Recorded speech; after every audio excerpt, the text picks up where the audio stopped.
Ya Rasulullah, kan engkau selalu mengatakan bahwa di akhir zaman ini umat Islam akan terpecah-pecah, fitnah akan merajalela, dan berbagai prahara dan permasalahan akan timbul. Kalau itu terjadi di zaman saya, kata Hudzaifah, kata Mu'adz bin Jabal, kalau kami menemui masa itu, kami harus kemana? Kami harus ngapain? Kemudian Rasulullah SAW menghadap ke arah Syam dan mengatakan apa? Assalamualaikum warahmatullahi wabarakatuh. Selamat siang waktu Gaza, Palestina. Bersama saya Muhammad Hussein di Gaza, Palestina. Suatu hari Nabi Muhammad SAW didatangi oleh 3 orang sahabat, Wathilah bin al-Asqa al-Laythi, Mu'adz bin Jabal, dan Hudzaifah bin Yaman. Hadis ini disampaikan, diriwayatkan oleh Wathilah. Dia berkata apa? Saya mendengar Nabi Muhammad SAW berbicara kepada Hudzaifah bin Yaman dan Mu'adz bin Jabal. Kalau antum nggak kenal 2 orang sahabat ini, keterlaluan. Hudzaifah bin Yaman ini terkenal sebagai Khatib Mesir, orang kepercayaan Nabi SAW. Ketika Nabi ini punya suatu rahasia, punya suatu unek-unek, beliau sampaikan kepada Hudzaifah bin Yaman. Makanya dia dijuluki Khatib Mesir. Dan Hudzaifah ini masuk sahabat yang paling cerdas. Hampir setiap hadis yang melibatkan Hudzaifah bin Yaman ini hadis tentang masa depan, karena memang dia punya visi jauh ke depan.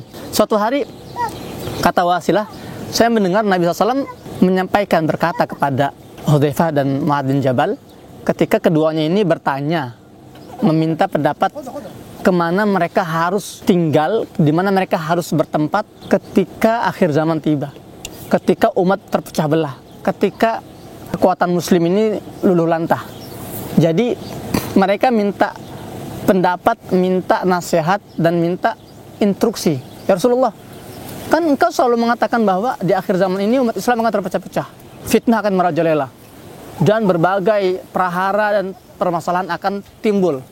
Kalau itu terjadi di zaman saya, kata Hudzaifah, kata Mu'adz bin Jabal, kalau kami menemui masa itu, kami harus kemana?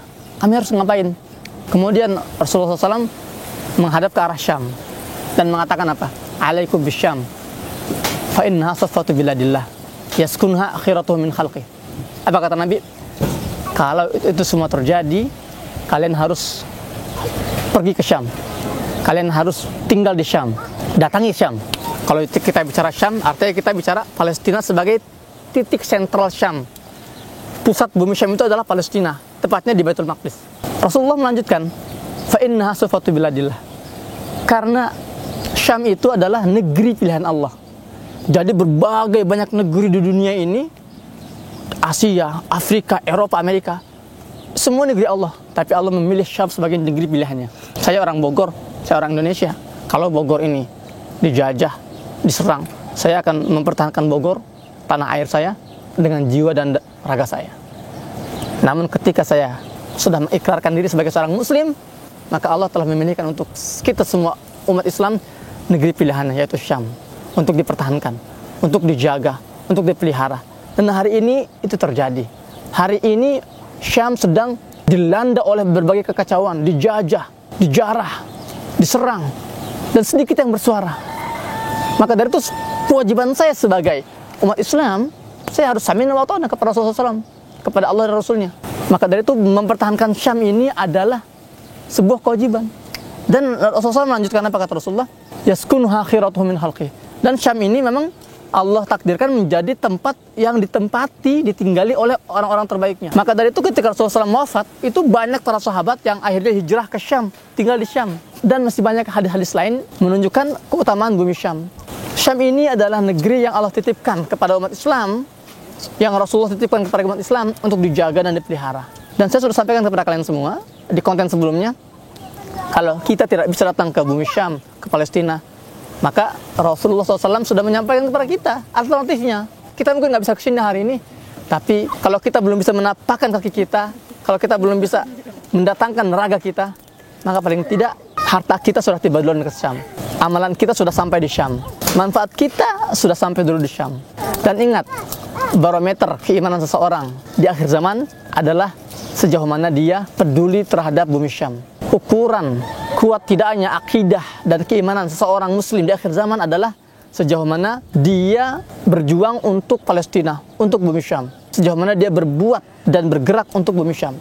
Semoga kita semua dijadikan hamba-hambanya, dijadikan muslim yang konsisten dalam keimanan kita, dan semoga Allah Ta'ala menjadikan kita sebagai hamba-hamba pilihan di akhir zaman ini untuk mendapatkan kebaikan dan pahala, untuk bisa mempertahankan Palestina dan membebaskannya dari penjajahan. Assalamualaikum warahmatullahi wabarakatuh. Selamat siang waktu Gaza, Palestina. Bersama saya Muhammad Hussein di Gaza, Palestina. Saat ini kita sedang melakukan distribusi program bantuan air bersih fase kedua. Sebelumnya fase pertama kita mendistribusikan sekitar 137 toren air, dan kali ini di fase kedua kita membagikan 100 toren air untuk keluarga yang membutuhkan di Gaza. Saat ini lokasi saya berada di sebuah desa di jalur Gaza bagian selatan, namanya Shauka. Shauka ini desa yang mayoritas warganya ini petani dan memiliki luas kawasan yang sangat besar, namun masalah utama mereka adalah ketiadaan sumber air bersih untuk mereka konsumsi sehari-hari, baik itu air untuk minum, air untuk memasak, dan lain-lain.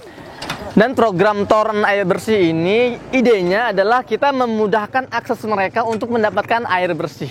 Kita melakukan survei beberapa kali ke wilayah ini untuk membuat sumur air bersih, namun karena kondisi daratan yang cukup tinggi dan tingkat garam air yang sangat tinggi, memutuskan kita untuk mengubah arah bantuan kita menjadi pembagian toren air, plus kita juga akan menyediakan para penerima toren ini air bersih langsung kita bawakan dari supplier air bersih di sekitar Shauka langsung ke rumah-rumah mereka. Jadi kita tidak hanya membagikan toren kepada warga yang membutuhkan, namun kita juga menyediakan mereka air minum, air bersih untuk mereka gunakan sepanjang tahun.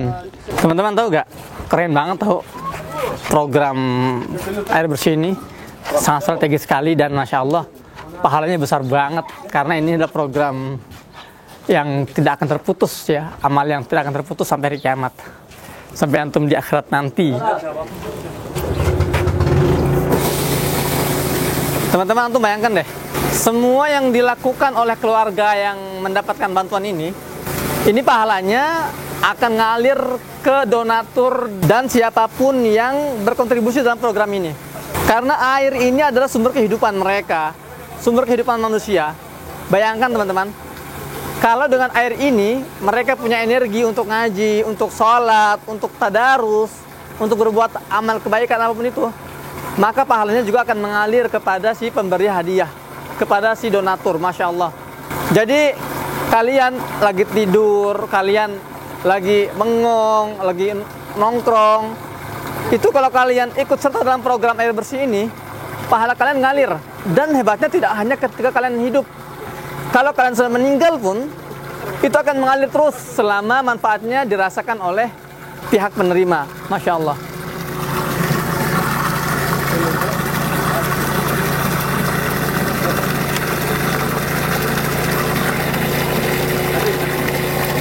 Waqif! Nabi Muhammad SAW pernah bersabda, "Idza mata ibnu Adam inqata' amaluhu illa min thalatha.